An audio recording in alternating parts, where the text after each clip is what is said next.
Labour has criticised opposition leader Peter Dutton for allegedly stepping back from his earlier commitment to cut net overseas migration. Government Services Minister Bill Shorten accused Dutton of being unprepared to govern and unwilling to acknowledge his mistakes. This follows a series of comments where Dutton appeared to shift focus from net overseas migration to permanent migration without reaffirming his earlier promises.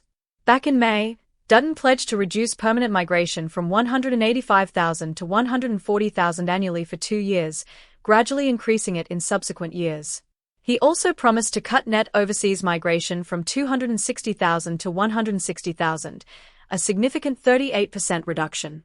However, during a recent Sky News interview, he avoided confirming the net overseas migration numbers, sparking criticism. Shorten suggested Dutton and his team had misunderstood the distinction between permanent migration and net overseas migration. He questioned Dutton's readiness to govern and accused him of stubbornness and a lack of preparation. Despite the controversy, Dutton's office reiterated that his commitments remain intact, although his recent remarks have raised doubts. This development also reignites criticism of Dutton's earlier hesitation to outline the coalition's tax plans. With the next election approaching, Dutton's apparent reluctance to reaffirm key promises could impact public perception of his leadership.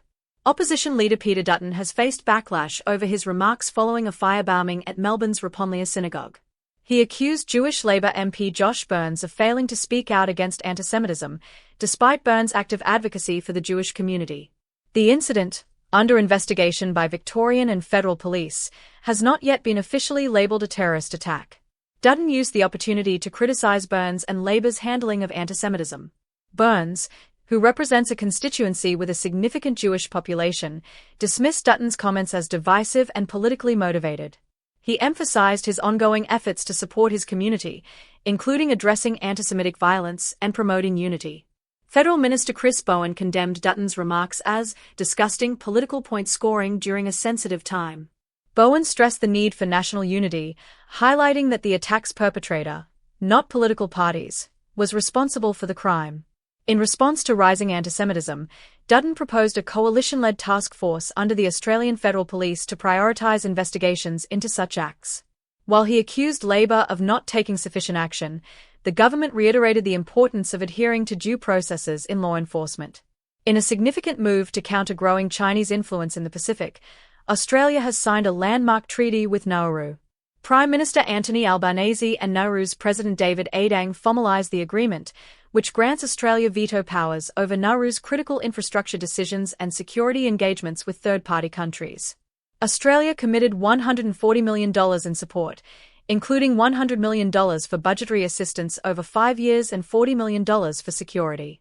This partnership comes amid Nauru's financial uncertainty and its recent diplomatic shift from Taiwan to China.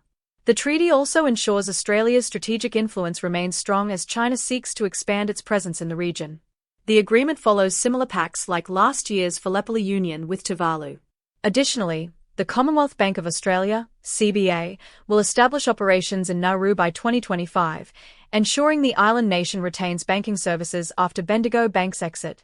Albanese described the treaty as a step towards strengthening regional stability and fostering Pacific-led solutions for shared challenges.